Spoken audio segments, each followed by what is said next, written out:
আমাদের আর কোনো বেলা না খেয়ে থাকতে হবে না। এরপর টোনা আর এক মুহূর্ত দেরি না করে চালগুলো নিয়ে বাজারের উদ্দেশ্যে রওনা হয়। আর এক পর্যায়ে টোনা বাজারে চলে আসে। কবুতর দাদা, তুমি কি চাল বিক্রি করো? হ্যাঁ, আমি সবকিছুই বিক্রি করি। তোর কি লাগবে বল, আমি দিচ্ছি।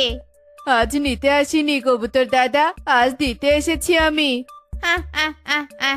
তুই আবার কি দিতে এসেছিস? আমার কাছে কিছু চাল আছে, তুমি কি নিবে?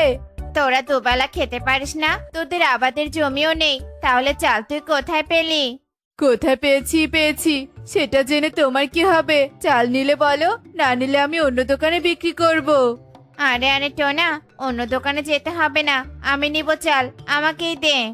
এসব বলে কবুতর টোনার কাছ থেকে চাল নিয়ে টাকা দিয়ে দেয়। টোনা টাকা পেয়ে ভীষণ খুশি হয়। জাদুই হাড়ি পেয়েছি, এখন তো আমরা অনেক ধনী হয়ে যাব। আমার কাছে এই দুটো সোনার বালা আছে, দুটো থেকে আমি অনেকগুলো বালা বানিয়ে ফেলবো।